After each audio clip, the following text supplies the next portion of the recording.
estudar a população. Olá, tudo bem com vocês? Aqui é a professora Patrícia e a gente vai falar um pouquinho hoje sobre o panorama atual da população.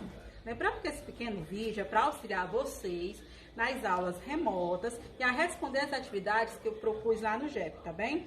O que a gente vai ver dentro desse panorama atual da população brasileira, né? Primeira coisa que a gente tem que entender, as taxas de natalidade, elas vêm diminuindo ao longo dos anos, devido justamente à diminuição das taxas de fecundidade. O que seriam as taxas de fecundidade? É o número de filhos por mulheres. Vamos imaginar o seguinte, eu gosto sempre de citar esse exemplo, tá? Minha avó, ela teve 8 filhos. Minha mãe, ela teve 3 filhos. Eu tive 2 filhos. Então, o que seria isso? Ao longo dos anos, as mulheres estão tendo cada vez menos filhos. Por que elas estão optando por isso, né? Devido a que essa diminuição da taxa de fecundidade?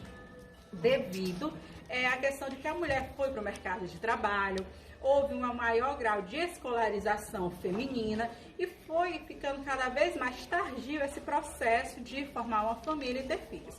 Outra questão também que diminuiu esse processo da diminuição dessa taxa de natalidade foi tanto o êxodo rural, que proporcionou um intenso processo de urbanização, tá?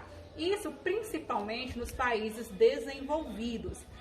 Países ainda subdesenvolvidos ou em desenvolvimento, a gente tem ainda um pouquinho essas taxas de fecundidade elevadas. Olha só aqui nessa tabela para vocês, tá? Um país desenvolvido, por exemplo, o Japão, ele tem mais 1,5 de taxa de fecundidade, a média. Já, por exemplo, um país em desenvolvimento, um país que seria, por exemplo, o Brasil, a gente tem 1,7%. Já países subdesenvolvidos, por exemplo, como o Mali, tem 5,9% das taxas de fecundidade. Então, percebam o seguinte, devido a esse processo da mulher ir para o mercado de trabalho, do processo de um planejamento familiar intensivo, países desenvolvidos diminuíram essa sua taxa de fecundidade. E os países subdesenvolvidos ainda possuem taxas bastante elevadas.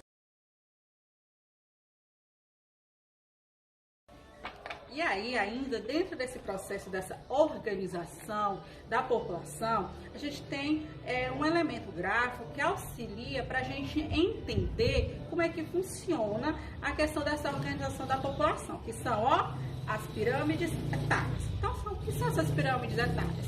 São gráficos. Esses gráficos aqui a gente usa justamente para entender como é que se contorna a população mundial. Então, qual é a explicação? Como é que a gente entende uma pirâmide etária, tá bem? Na pirâmide etária, por exemplo, a gente vai ter o seguinte, ela é formada por uma base, um topo e o ápice, tá? Então, o que representa cada um deles? Representa o seguinte, essa base aqui, ela representa as crianças e os jovens, que vão entre 0 a 19 anos. O corpo aqui representa a população adulta, entre 20 e 59 anos. Já aqui, o ápice dela representa a população idosa, que vai entre 60 anos até 80, 89 anos, que é justamente mais ou menos a expectativa de vida de maior parte da população, tá bem? Dentro desse processo, a gente vai entender o seguinte, todas as pirâmides etárias são iguais? Não. Há uma diferença dessas pirâmides etárias em países desenvolvidos e países subdesenvolvidos. Nos países desenvolvidos, a gente vai ter uma pirâmide etária nesse formato.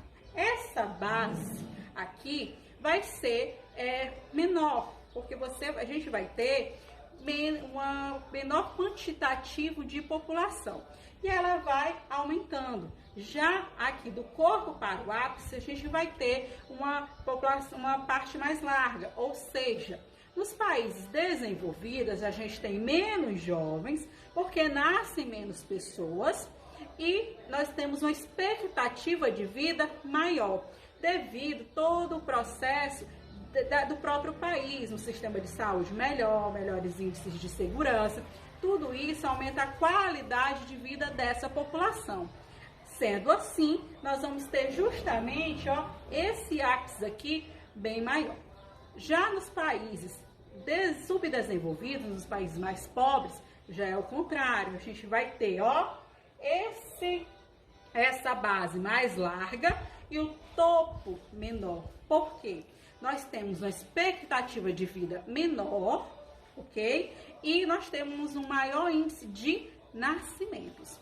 E assim, dentro dos anos, ao longo dos anos, alguns países, por exemplo, eles vêm passando por problemas.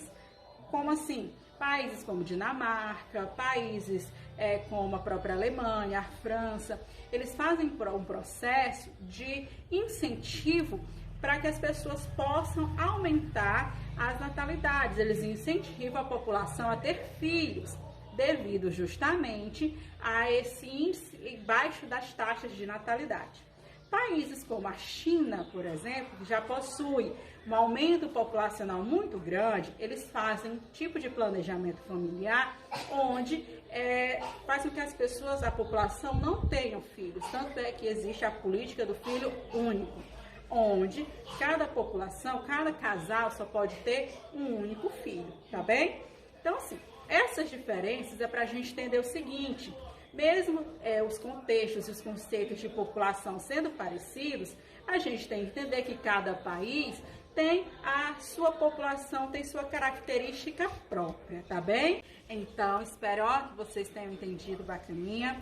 E para ajudar, vocês vão ler o livro de vocês, tá bem? Na página 30 até a página 35 e fazer a atividade da página 36 e a página 37, beleza? Tchau, tchau e fiquem em casa.